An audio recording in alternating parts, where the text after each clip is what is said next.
Hello হে everyone, আসসালামু আলাইকুম। জাফিয়া শিকাস কিচেনে সবাইকে স্বাগত। আশা করি সবাই ভালো আছেন। আজ আপনাদের জন্য ডিমের দারুণ এক রেসিপি নিয়ে হাজির হলাম। যে যেখান থেকে ভিডিওটি দেখছেন, চ্যানেলটি সাবস্ক্রাইব করে না থাকলে অবশ্যই চ্যানেলটি সাবস্ক্রাইব করে লাইক, কমেন্ট, শেয়ার করে পাশে থাকবেন। এখানে আমি 4টে ডিম সেদ্ধ করে খোসা ছাড়িয়ে নিয়েছি। এবার এগুলোকে আমি প্যানে ভেজে নেব।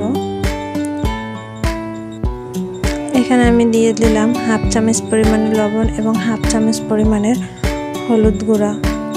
এবার হলুদ গুঁড়া এবং লবণের সাথে ডিমটাকে খুব ভালোভাবে মেখে নেব। এই যে খুব ভালোভাবে মেখে নিলাম। এবার প্যানে তেল গরম করে তার মধ্যে ডিমগুলোকে দিয়ে নেড়ে চেড়ে হালকা করে ভেজে নেব। হালকা একটু লাল লাল করে ভেজে নেব। এমন এই যে আমার ভাজা হয়ে গেছে। এখানে আমি নিয়ে নিচ্ছি নারকেল বাটা এবং পেঁয়াজ বাটা আর 4টে কাঁচামরিচ। এবার ওই ডিম যেই প্যানে ভেজে নিয়েছে ওই প্যানেই এবার ওই একই তেলের মধ্যে দিয়ে দিলাম পেঁয়াজ বাটা ও কাঁচামরিচ।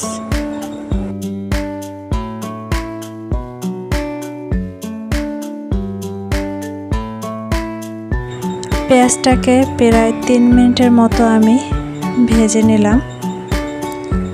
এবার এর মধ্যে আমি দিয়ে দিলাম নারকেল বাটা। সবটুকু নারকেল বাটা দিয়ে দিব। অতঃপর নারকেল ও পেঁয়াজ একসাথে আমি আরও 3 মিনিট এই প্যানের উপরে ভেজে নেব।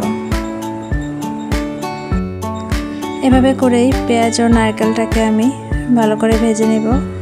তারপর দিয়ে দেব একটা তেজপাতা চিড়ে আর দিয়ে দেবো একটা এলাচ এবং 1 টুকরো দারচিনি। এগুলো দিয়ে একটু সময় নাড়াচাড়া দিয়ে তারপর একটু পানি দিয়ে এটাকে আরও একটু নাড়াচাড়া দিয়ে দেব।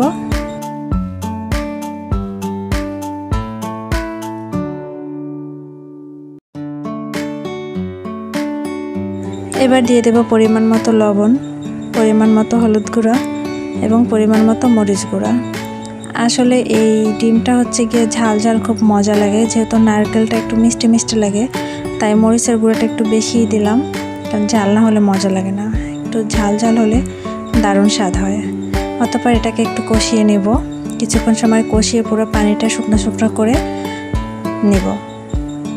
এই যে এমন করে পুরো একেবারে শুকাই নিব। শুকনো শুকনো হয়ে গেলে এর মধ্যে একটু পানি দিয়ে তারপর এটাকে কিছুক্ষণ জাল দিয়ে নেব।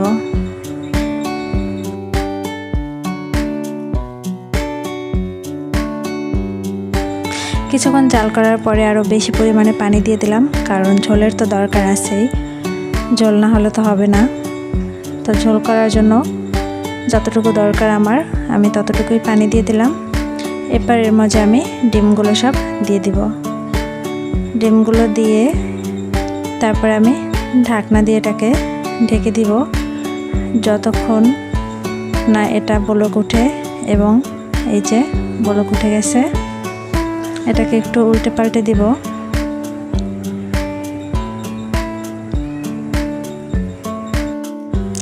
এবার এটাকে যদি আপনারা শুকনো শুকনো করতে চান একেবারে, তাহলে পানি শুকায় নিয়ে একেবারে শুকনো শুকনোও রাখতে পারেন। আর যদি একটু ঝোল ঝোল রাখেন তাহলে তাও রাখতে পারেন। তো আমি একটু হালকা ঝোল রাখবো, তো এই যে আমি এমন রাখবো। এবার শেষ পর্যায়ে আমি এটার উপরে 1 চামচ পরিমাণে জিরার গুঁড়ো ছিটিয়ে দেব। এই যে আমি এর বেশি আর শুকনো শুকনো করব না, একটু হালকা ঝোল ঝোল আমি রাখবো।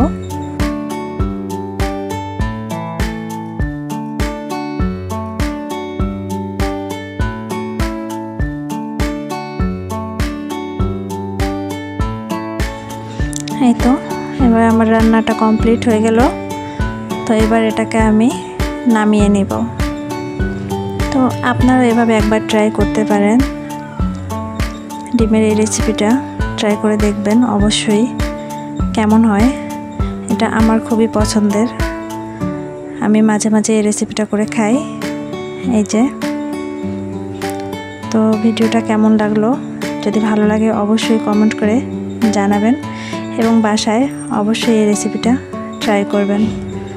তো আজ এ পর্যন্তই। সবাই সুস্থ থাকবেন, ভালো থাকবেন। আল্লাহ হাফেজ, বাই বাই, টাটা।